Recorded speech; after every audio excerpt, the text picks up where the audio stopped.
या बातमीचे प्रायोजक आहे हॉटेल बडे पीर। आमचा पत्ता विजापूर वेस व दुसरी शाखा मुस्लिम पाच्छापेठ सोलापूर। पावसाळ्यापूर्वी शहरातील नाले मोकळे करण्यासाठी सोलापूर महापालिकेने आता अतिक्रमणधारकांविरोधात कठोर पावले उचलण्यास सुरुवात केली आहे।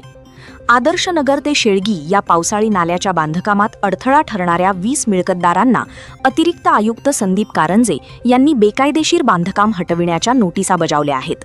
तर दुसरीकडे विशालनगर परिसरातील नाल्यावर सुरू असलेल्या बांधकामावरही पालिकेने कारवाईचा इशारा दिला आहे।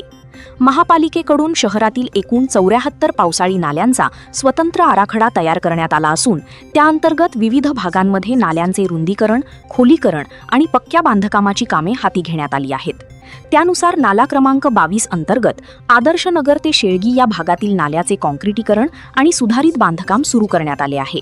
मात्र या कामादरम्यान अनेक ठिकाणी नाल्याच्या हद्दीत बांधकामे झाल्याचे पालिका प्रशासनाच्या निदर्शनास आले। या बांधकामांमुळे नाल्याच्या कामात अडथळे निर्माण होत असून भविष्यात पावसाळ्यात पाणी तुंबण्याचा धोका वाढू शकतो असे प्रशासनाचे म्हणणे आहे। त्यामुळे संबंधित 20 मिळकतदारांना तातडीने बांधकाम हटविण्याच्या नोटिसा देण्यात आल्या आहेत।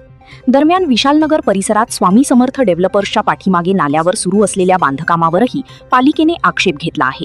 हे बांधकाम बेकायदेशीर असल्याचे स्पष्ट झाल्यानंतर नगररचना विभागातील संबंधित अभियंत्यांनाही नोटिसा बजावण्यात आल्या आहेत। तसेच या ठिकाणी पाडकामाची कारवाई तातडीने सुरू करण्याचे आदेश आयुक्त डॉक्टर सचिन उंबासे यांनी दिल्याची माहिती गुरुवारी समोर आली। पालिकेने पावसाळ्यापूर्वी शहरातील नाले अतिक्रमण मुक्त करण्यासाठी विशेष मोहीम हाती घेतली असून येत्या काही दिवसांत आणखी कारवाया होण्याची शक्यता व्यक्त केली जात आहे। शहरात दरवर्षी पावसाळ्यात निर्माण होणारी पूरस्थिती, रस्त्यांवरील पाणी साचणे आणि नागरिकांना होणारा त्रास टाळण्यासाठी प्रशासन आता कठोर भूमिका घेत असल्याचे दिसून येत आहे। ताज्या घडामोडीसाठी पाहत रहा लोकराज्य न्यूज मराठी।